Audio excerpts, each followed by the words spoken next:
coach, and this video is all about how culture works. So, what is culture?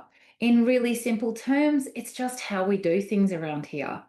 Whenever we enter a new country, our desire is to quickly learn the norms and customs so that we don't offend anyone. Well, the same goes for organizations.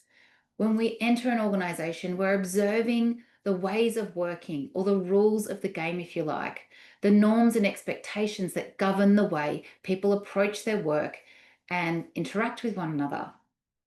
Now, it was Peter Drucker that said, what gets measured gets managed. And of course, most leaders understand how important culture can be in supporting an organization to achieve its performance outcomes.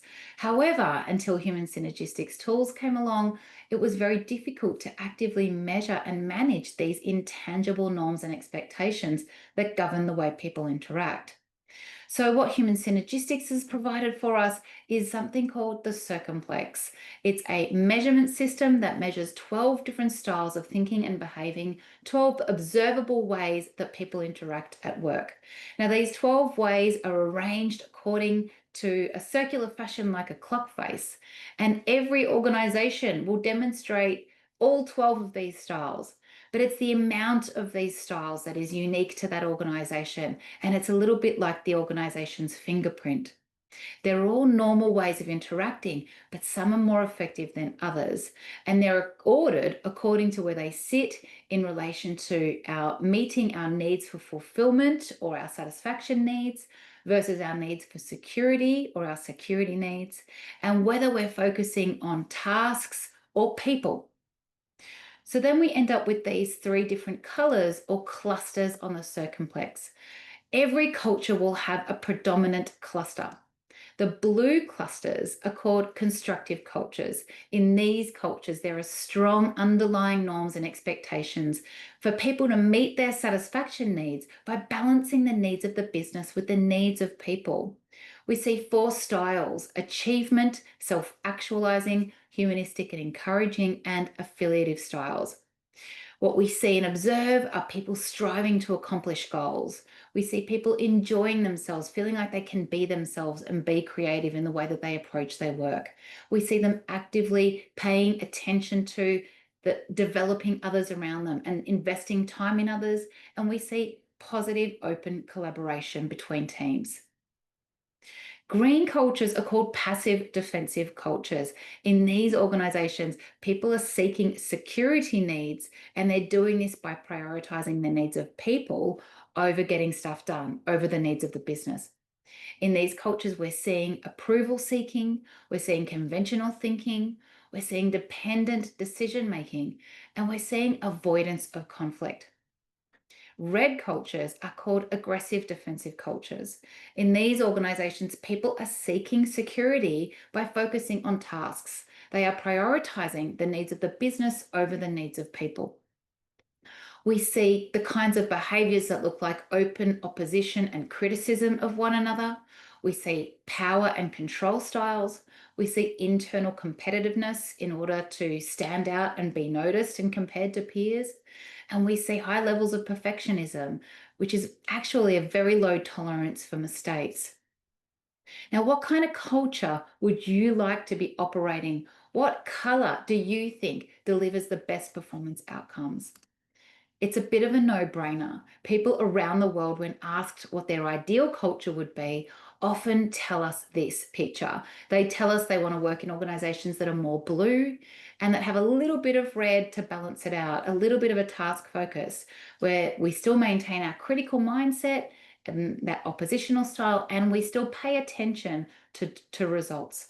And of course, that blue culture demonstrates the best overall performance outcomes. Human Synergistics research has demonstrated that blue cultures can be described as being sustainable cultures. They deliver stable growth and they attract and retain talented people. Green cultures are described as vulnerable cultures. They deliver the poorest overall performance outcomes. And this is because people are playing it safe. They are prioritizing the needs of individuals over the needs of the organization. Red cultures are described as volatile in terms of their deliverance of results. In volatile red cultures, we see short-term profit to the detriment of long-term revenue growth. We see higher turnover rates due to burnout. So, what do we do if we find ourselves in a predominantly green or red culture? How do we change that picture? And to do that, it's important that we understand how culture works. So, what Human Synergistics provides us is a four-staged approach to really understanding how culture works. It starts with identifying the ideal culture and then measuring the actual culture. What do we want our culture to look like, and where are we now? It also allows us to measure the outcomes of culture, or the impact that that style of operating will have on outcomes at the individual team and organizational level. And then finally, it also allows us to measure the causal factors of culture. These are the levers we can pull to influence how we work together and ultimately impact these outcomes of culture. The tools that Human Synergistics gives us, two measurement systems or surveys or diagnostics, if you like: the organizational culture inventory called the OCI, and the organizational effectiveness inventory, or the OEI. The OCI can also be used to measure ideal culture. So let's understand each of these bubbles in a little bit more detail. I've described ideal and actual culture. Let's look at the outcomes of culture. When we're measuring outcomes of culture, what are we looking at? We're looking at outcomes at the individual, the group, and the organizational level. So the way people interact can influence how they feel at an individual level, whether how positive they feel about their jobs and how negative they feel about their jobs. It can also influence the degree of teamwork observed. So whether people are demonstrating teamwork both within and across different teams. And it influences the perception people have of how effective that organization is at delivering a high quality service and product and responding and adapting to customers' needs. There are 12 of these outcome measures, and we see all of these when we use the organizational effectiveness inventory. The other thing that we see are these causal factors. There are 32 of these measures in total, clustered into these 5 buckets. When we're looking at causal factors, these are the things that influence the ways people work together. They are mission and philosophy. How clear are we on our purpose and our identity? They are the structures of the organization. What is the structure? What is the chart and the way that roles are designed to interact and report, and how is decision making spread throughout that system? People systems are the way people are treated on their journey through the employee life cycle, how they are selected, inducted, trained and developed, and how they are worked with to set goals that they feel are achievable, interesting, and relevant to their roles. Job design influences culture. It influences job design is about how interesting is the job, how meaningful are the jobs. Do people feel like what they do matters and is significant? And then finally, how leaders lead influences culture, how well they communicate, how well they facilitate outcomes, and whether or not they are sharing and distributing power amongst that system. In total, the system looks like this, and the measurement tools give us an insight into each of these parts and dimensions of the culture system. So, how do we transform culture? Once we've measured it, what do we then do? Well, the goal with every transformation program is really to close that gap between the ideal and the actual. And in other terms, it's really about closing the gap between our espoused values and our lived values. So, to run a culture transformation program, we really need to touch on all 4 of these pillars. We need to measure our culture and measure our leaders. We can measure leaders using the same human synergistic circumplex system. It's called the LSI, or the lifestyles inventory, but it's the individual measurement of how leaders are leading. So we need to measure so we can manage, but then we need to enhance, and we do that through development and learning programs.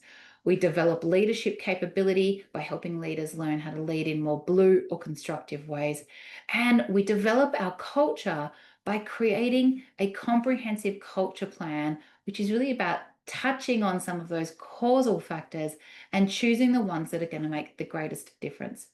Ultimately, a culture transformation program will result in a culture plan that is executed and delivered throughout the organization at global, regional, team and individual level. It's cascaded just like a strategy would be. Now, a culture plan is essentially a plan that describes what your culture purpose is or your organizational purpose is, why what you do matters.